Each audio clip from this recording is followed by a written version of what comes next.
قرآن مجید میں اللہ کریم نے فرمایا ہے کہ الا ان اولیاء اللہ لا خوف علیہم ولا هم یحزنون، فرمایا خبردار ہو جاؤ، بے شک جو اللہ کے دوست ہیں، جو اللہ کے ولی ہیں، ان پر نہ کوئی خوف ہوگا نہ وہ غمگین ہوں گے۔ اللہ کے دوست، اللہ کے دوست، اللہ اور اس کے رسول صلی اللہ تعالی علیہ وسلم سے محبت کرنے والے، اپنی ترجیحات میں، اپنے معاملات میں ہمیشہ اللہ کی رضا کو طلب کرنے والے لوگ، اولیاء اللہ۔ یہ بات یاد رکھیے گا کہ بہت ساری چیزوں سے انسان کی طبی محبت ہوتی ہے اور اس کے مزاج کا میلان ہوتا ہے۔ ہمارے صوفیاء یہ کہتے ہیں کہ اپنے باطن سے خود سوالات پوچھ لیا کرو کہ میلان کس طرف ہے۔ جب تمہاری کوئی تعریف کرتا ہے اس وقت دیکھا کرو تمہارا نفس کہاں تک جاتا ہے۔ جب تمہیں اونچی مسند پر بٹھایا جاتا ہے تو پھر اپنے آپ سے سوال کرو کہ اب تمہاری کیفیات قلبیہ کیا ہے، اور جب کبھی کسی موقع پر تم پر کوئی تنقید کر دی جائے یا تمہیں کبھی کوئی بات بتائی اور سمجھائی جائے تو پھر دیکھو تمہارا حال کیا ہے۔ اپنے آپ سے خود تم کلام کرو، پھر تمہیں اندازہ ہوگا کہ تمہاری دوستی دراصل کس کے ساتھ ہے۔ کیا تمہاری دوستی شہرت کے ساتھ ہے، اونچی نشست کے ساتھ ہے، بڑا جاننے اور ماننے کے ساتھ ہے، دولت کے ساتھ ہے، اقتدار کے ساتھ ہے، یا یہ ساری چیزیں ہوں بھی تو تمہارا دل نہیں لگتا، اصل میں تمہاری دوستی اللہ رسول کے ساتھ ہے؟ اس پر تم غور کر لو، توجہ کر لو۔ دوست اللہ کا بندہ ہو تو پھر اسے کوئی خوف اور کوئی غم، اللہ کی عطاؤں پر بھی وہ پھر اتنا ہی خوش ہوتا ہے، راضی ہوتا ہے، اور پھر اگر رب کریم کی طرف سے کوئی آزمائش آئے تو پھر بھی وہ پورا ہی راضی ہوتا ہے، چونکہ دوستی اللہ کے ساتھ ہے۔ اولیاء اللہ کا تعارف یہ ہے کہ وہ رب کے دوست ہیں، اور انسان کچھ لوگوں سے نا طبی طور پر محبت کرتا ہے، ان پر جب وہ غصہ بھی کرتا ہے تو اس وقت بھی اس کی محبت چھلک رہی ہوتی ہے، کیونکہ وہ ہر لحاظ سے پیار کرتا ہے۔ یہ جو اللہ سے پیار کرنے والے لوگ ہیں نا، والذین آمنوا اشد حبا للہ، جو رب سے شدید محبت کرنے والے، ان کی بھی کچھ ترجیحات ہوتی ہیں زندگی میں۔ لوگوں کے ساتھ اٹھنا بیٹھنا، یا بہت زیادہ حلقہ احباب جمع کرنا، یا بہت زیادہ لوگوں کے اندر اپنے متعلقین پیدا کرنا، یہ ترجیح نہیں ہوتی۔ ترجیح ہے اللہ کی محبت۔ رب کریم کی محبت میں وہ اگر کسی سے ملاقات بھی کرتے ہیں تو چاہت یہ ہے کہ میں اسے اللہ رسول کا کوئی پیغام دے سکوں، میں اسے اللہ رسول کی بارگاہ تک پہنچا سکوں۔ ترجیح اللہ رسول، جینا مرنا رب رسول کے لیے۔ ان کے مزاج میں یہ چیز شامل ہوتی ہے تو پھر لازمی نتیجہ یہ نکلتا ہے کہ ان کے جو دنیاوی محبتیں ہوتی ہیں اور دنیاوی کسی جگہ اگر ان کی کوئی نفرت ہوتی ہے تو اس کی بنیاد بھی اللہ رسول ہوتے ہیں۔ ہمارے ہاں نا لوگ تیزی سے روحانیت سے دور ہوئے اور مادہ پرستی اس طرح عروج کر کے آئی کہ خالص دینی لبادوں کے اندر اور خالص مذہبی رنگ روپ کے اندر بھی باقاعدہ دنیا داری ہونے لگی۔ یعنی تھوڑی دیر پہلے جو آدمی سٹیج پر حضور کے عشق و محبت کی بات کر رہا تھا، وہ ٹھیک 20 منٹ کے بعد اسی سٹیج کے پیچھے اپنی فیس پہ لڑائی کر رہا ہے۔ تو خالص دینی لباس کے اندر بھی وہ ترجیح نہیں رہی۔ ہمارے بزرگوں کی ترجیح اللہ رسول کا دین، کتاب و سنت، محبتیں بھی اسی لیے۔ اور اگر کسی جگہ ان کو، اور یہ بھی یاد رکھیے گا، دین میں جس طرح محبت کرنا دین ہے، توجہ ہے آپ کی میری بات پر، اسی طرح عداوت رکھنا بھی دین ہے۔ پورا باب ہے کتب احادیث میں کہ کسی سے محبت کرو تو اللہ کی رضا کے لیے، اور کسی سے بغض رکھو تو پھر بھی اللہ کی رضا کے لیے، اللہ کی رضا کے لیے۔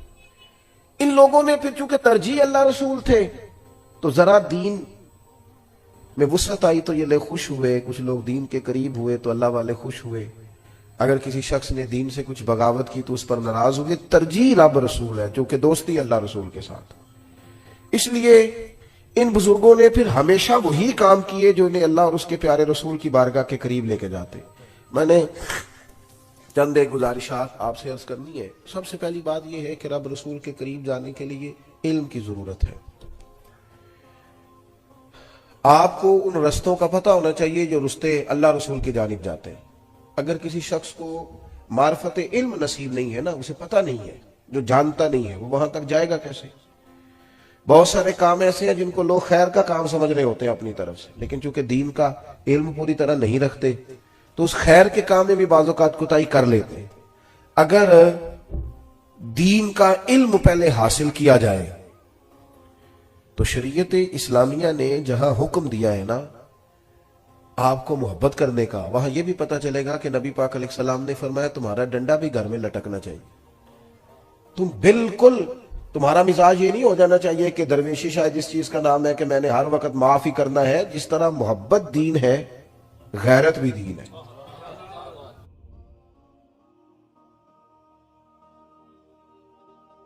غیرت مند ہونا بھی دینداری ہے۔ تو ہمارے ہاں یہ ہوتا ہے کہ دین کا ایک آدھ پہلو لوگ اس کو قبول کر لیتے ہیں، اور جس آدمی کے پاس بعض اوقات لوگ اٹھتے بیٹھتے ہیں وہ ایک مخصوص مزاج کا بندہ ہوتا ہے تو اسی مزاج کے ہو جاتے ہیں۔ اللہ رسول سے جب آدمی محبت کرے گا تو پھر وہ پہلے علوم کی طرف، کتاب و سنت کے علم کی طرف، باقی جتنے بھی علوم ہیں نا جو کتاب و سنت سے پہلے پڑھائے جاتے ہیں وہ دراصل اسی کو سمجھنے کے لیے، اصل تو کتاب و سنت ہے۔ کتاب و سنت کے علوم کو پڑھا جائے اور نبی پاک علیہ السلام کی احادیث مبارکہ کو، حضور کے ارشادات کو، ان باتوں کو لیا جائے، اور لیا جائے ذرا مزے کے ساتھ۔ میرا ایک شکوہ ہے، میں صبح سے لے کر ابھی بھی 5ویں تقریر کر رہا ہوں۔ ہمارے ہاں لوگ سمجھتے ہیں کہ تقریر ہونی ہے ہر سال معراج کی، یہ ہوتی ہے، یہ میلاد شریف کی تقریر ہے، اس نے ہونا ہی ہے، یہ سیدنا صدیق اکبر پر بات ہے، یہ ہونی ہے، جمعے والے دن مولانا نے کچھ نہ کچھ کہہ رہی ہے۔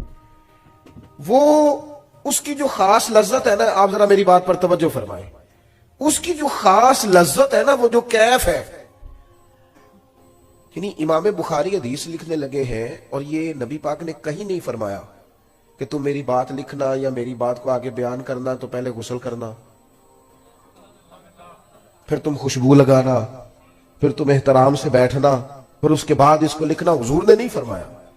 لیکن جب آپ کسی چیز کو پوری طرح اس کو اہمیت دیتے ہیں نا، میں بڑا چھوٹا آدمی ہوں لیکن کئی دفعہ بڑی دور سے کچھ لوگ ملنے آتے ہیں جنہوں نے کیمرے کے پیچھے مجھے دیکھا ہوتا ہے، رکھ دیں گے کیمرے کے پیچھے دیکھا ہوتا ہے، تو وہ اس محبت سے بعضوں کا دیکھتے ہیں کہ رونے لگ جاتے ہیں، کیونکہ اس نے 6-7 گھنٹے کا سفر کیا، وہ پتہ نہیں کتنا بڑا آدمی سمجھ کے آیا۔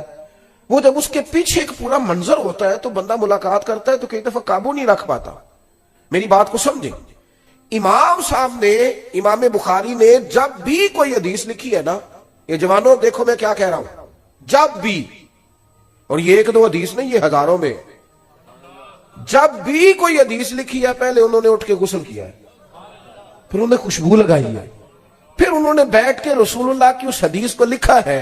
کوئی نہیں، آپ نہیں سمجھ رہے میں کیا کہہ رہا ہوں، اللہ کرے آپ میری بات کو سمجھیں۔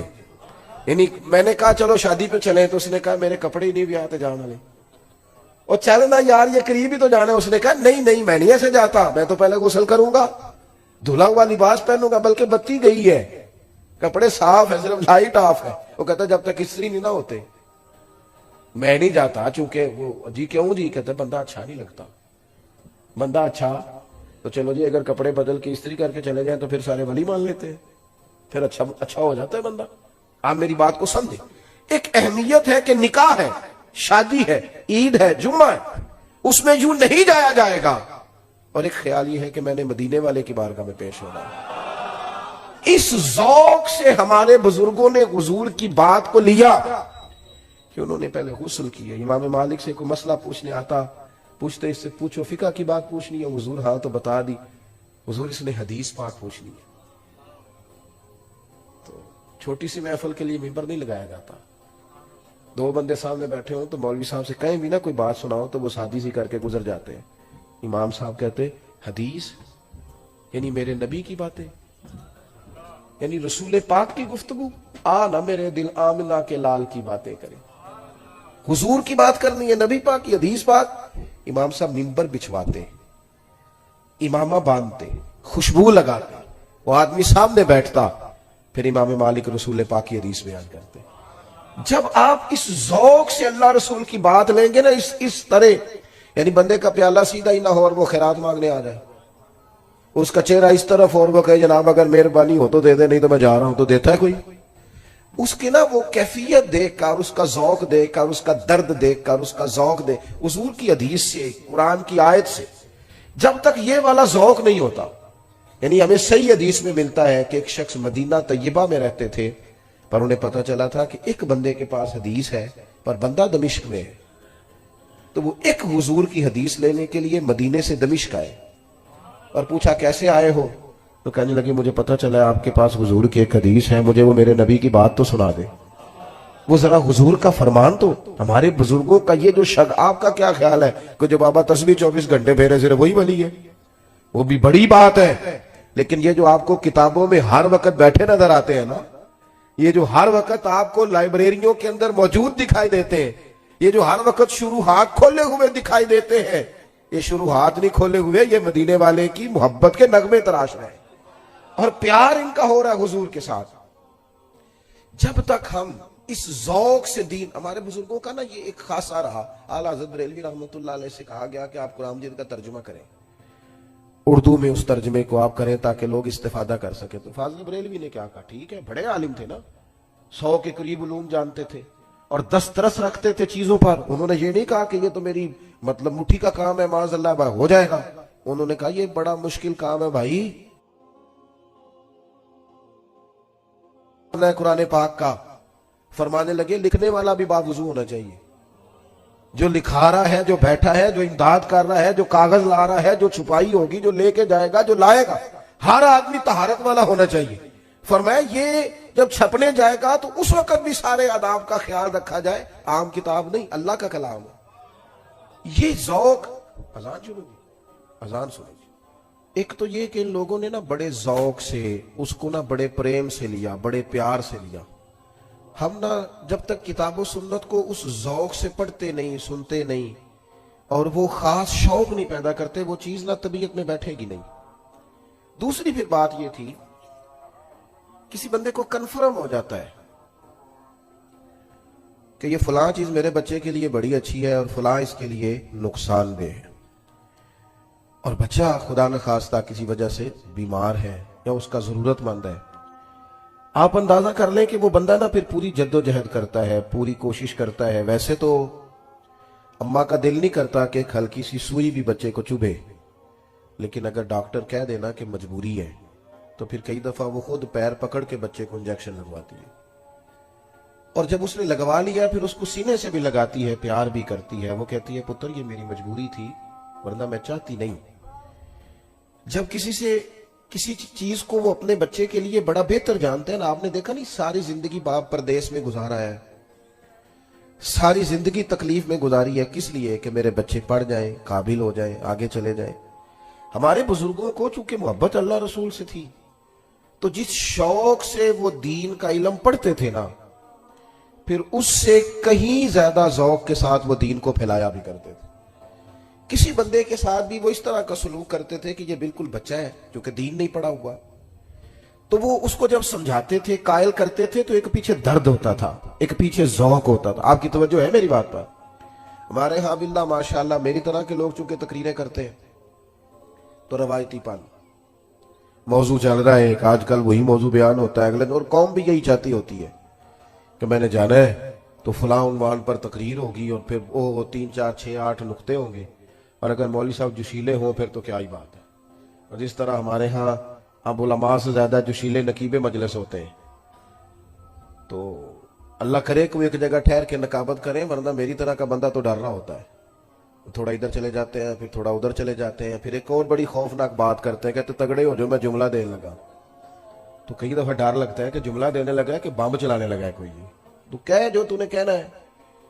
آیات پڑھی علماء نے، احادیث پڑھی، کوئی اتنی زیادہ تو نہیں پریشانی کا انہوں نے اظہار کیا جتنی آپ پریشانی کا اظہار کر رہے ہیں، اور پھر بعض اوقات تو اتنی خوفناک صورتحال ہو جاتی ہے کہ میری طرح کا بندہ وہ بھی ڈر رہا ہوتا ہے کہ جب میں ہاتھ نہ کھڑے کیتے تھے پتہ نہیں انہیں تھے کی فتویٰ آئے گا، کیونکہ یہ تو کہہ رہے ہیں بھی تو عاشق ہی نہیں تو ہاتھ ہی نہیں چکیا، کیا مطلب کس طرف چلے گئے؟ وہ کدھر گئی حدیث جس میں صحابہ فرماتے ہیں سروں پہ پرندے بیٹھے ہوتے تھے، ہلیں گے تو وہ اڑ جائیں گے، تو ہاتھ چکی ہے پرندہ رہتا ہے کہ کیا؟ چلیں جو اٹھائے اچھی بات ہے، اس سے انکار نہیں، ضرور اٹھائے، خیر کی بات، لیکن جو نہیں اٹھا رہا اس پر جبر کس بات کا، اس پر فتویٰ کس بات کا، آزمائش کس بات کا؟ اس لیے نقیب محفل سے بالخصوص میں عرض کرنا چاہوں گا کہ کچھ چیزیں ایسی ہیں جن کا اعتدال میں ہونا بڑا ضروری ہے، بڑا ضروری ہے، ان کو اعتدال میں رکھا جائے۔ آپ میری بات کو سمجھیں گے، ہمارے بزرگوں نے، صوفیاء نے نا، درد تھا ان کے دلوں میں کہ میں نے دین پھیلانا ہے، درد تھا۔ بے نمازی کو دیکھ کے پریشان ہو جاتے تھے، جو بندہ مسجد نہیں آتا تھا اس کو دیکھ کر ان کا دل دکھتا تھا، کسی کو قرآن پاک نہیں آتا تو پریشان تھے۔ حضرت باجزید بستامی رحمت اللہ علیہ دیکھتے کسی نوجوان کو کہ وہ دین سے دور ہے یا کسی گناہ میں ہے یا معاذ اللہ مسلمان نہیں ہے تو رو پڑتے، کہتے مالک تو نے کتنا خوبصورت بنایا ہے، اس سے وہ والے کام کرا جو اسے جنت میں لے جائے، ایسا نہ ہو کہ یہ جہنم کا ایندھن بن جائے۔ وہ درد تھا، اس درد سے انہوں نے دین پھیلایا، اس درد سے انہوں نے، کوئی نہیں چھپتی تھی کتابیں اتنی تیزی سے اعلیٰ حضرت کے زمانے میں، لیکن وہ درد تھا جو انہیں بیٹھنے نہیں دیتا تھا۔ صبح لکھتے، شام لکھتے، مشقت کرتے، ایک آدمی سینکڑوں آدمیوں کا کام تنے تنہا کرتا، ڈیوٹیاں کی ان لوگوں نے۔ آپ کبھی آج ان کی کتابیں لوگوں سے پوری پڑھی نہیں جا رہی، بتاؤ کس طرح لکھی؟ اور وہ کتاب اس طرح نہیں ہے کہ دو چار چیزیں ادھر سے لی، دو چار ادھر سے لی تو 5 کتابیں سامنے رکھی تو چھٹی بھی بن گئی ان میں سے، اس طرح نہیں ہے۔ وہ تو کام اس طرح ہے کہ ایک ایک جملے پر کئی کئی کتب کے حوالہ جات ہیں۔ وہ اندر نہ، وہ کسی درویش نے کہا تھا پانی لوڑ نہیں ہڑا نو راہ برا دی، جب ہڑ آتا ہے نا، ہڑ جذبے کا، تو پھر وہ اپنا رستہ بنا لیتا ہے۔ میرے عزیز، آپ یاد رکھیں گے ہمارے بزرگوں کی طبیعتوں میں صبح اٹھنا، سارا دن ڈیوٹی کرنا، سارا دن خدمت کرنا، جدوجہد کرنا، اور دل میں درد کا ہونا، ذوق ہونا کہ لوگ دین والے ہو رہے۔ او ماشاءاللہ ماشاءاللہ، جانشین حضرت شیخ الحدیث صاحبزادہ حامد رضا صاحب بھی تشریف لے آئے۔ تو میں یہ عرض کر رہا تھا کہ ذوق، جب آپ کا شوق ہو جاتا ہے نا، میں نے دین پھیلانا ہے، تبلیغ کرنی ہے، پھر بندہ نکلتا ہے۔ پھر اس میں وہ حضور غوث پاک رضی اللہ تعالیٰ عنہ جب مجلس واعظ منعقد کرتے تھے نا، ممبر پہ بیٹھتے تو آنے سے پہلے دعا مانگتے تھے، کہتے تھے اللہ میں بات کروں گا تو اس میں تاثیر پیدا کر دینا، اور پھر جب گفتگو مکمل کر کے لوٹتے تھے تو عرض کرتے تھے مالک اگر کوئی میں نے خیر کا جملہ کہا ہے تو پھر ان کے دلوں کو بدل دینا۔ وہ ایک خاص، یعنی مجمع سے دان لینا مقصود نہیں، دعوت دین دینی ہے، پیغام حق سنانا ہے۔ دل میں ایک درد ہے کہ بے دینوں کو دیندار کیا جائے، جو مسجد سے دور ہے انہیں مسجد کے قریب کیا جائے۔ ان کو حضرت جنید بغدادی فرماتے ہیں کہ میں حضرت سری سکتی رحمت اللہ علیہ کے ساتھ جا رہا تھا، ایک جگہ کچھ مجمع تھا، لوگ جمع تھے، حضرت نے فرمایا بڑھ کے دیکھو کیا ہے؟ کہتے میں نے دیکھا ایک شخص نے نا معاذ اللہ ثم معاذ اللہ شراب پی ہے اور وہ نشے میں دھت ہے ایک بڑے اچھے وزادار گھر کا نوجوان، اور وہ گرا ہوا ہے اور وہ اول فول باتیں کر رہا ہے، اور لوگ وہاں کچھ تمسخر اڑا رہے ہیں اور کچھ اس کو ویسے دیکھ رہے ہیں، تو مجمع لگ گیا۔ کہتے حضرت سری سکتی رحمت اللہ علیہ کو میں نے آ کے عرض کی حضور چلیں، ایک آدمی نے شراب پی ہے اور اس کی حالت غیر ہے تو لوگ اس کو دیکھ رہے ہیں۔ تو فرمانے لگے جنید کیا بات کرتے ہو، اس حال میں چھوڑ کے چلے جائیں اور بندہ مومن کو؟ کہتے ہیں حضرت اپنی چھڑی پہ سہارا لیتے ہوئے ایک سائیڈ سے میرا بازو تھامتے ہوئے اس شخص کے قریب آئے، اور چونکہ لوگ بزرگوں کا حیا کرتے تھے، جتنے لوگ کھڑے تھے چلو اپنا اپنا کام کرو، لوگ سبھی رخصت ہو گئے۔ شیخ مجھے کہنے لگے ایک پیالے میں پانی تو لاؤ۔ کہتے میں پانی لایا تو حضرت نے اپنے بوڑھے ہاتھوں سے اس کا منہ دھویا، پھر اس کے سر پہ تھپکی دی اور کہا بیٹا گھر جاؤ۔ اور جب اٹھے تو میں نے اٹھتے اٹھتے ان کی داڑھی پر ان کے آنسوں کو گرتے دیکھا، رو کے کہنے لگے مالک میں کمزور بندہ ہوں، بے بس ہوں، میں منہ دھو سکتا ہوں، دل تو نہیں نہ دھو سکتا، میری جو حیثیت تھی اس کے مطابق میں نے ڈیوٹی کر دی، میں منہ ہی دھو سکتا تھا، وہ میں نے دھو ڈالا، دل تیرے دست قدرت میں ہے، مہربانی فرما دے۔ حضرت جنید فرماتے ہیں اگلی صبح جب تہجد کی نماز کے لیے ہم پہنچے تو وہ جو کل عصر کا شرابی تھا آج تہجد کی نماز کے لیے بیٹھا تھا۔ تو کہتے پھر بھی کوئی بات نہیں جتلائی، جب ایک کونے میں بیٹھ گئے تو جوان اٹھ کے آیا اور حضرت کے گھٹنے پہ ہاتھ رکھ کے رویا، کہنے لگا بابا تیری دعا میں بڑا اثر ہے، کل تو نے منہ دھویا تھا تو کریم رب نے دل بھی دھو ڈالا ہے، کرم ہو گیا۔ ہمارے بزرگوں کی جو تبلیغ تھی ان کا درد تھا، انہیں سونے نہیں دیتا تھا، وہ درد وہ لے کے نکلے نا۔ سب جانتے تھے مدینہ طیبہ میں تدفین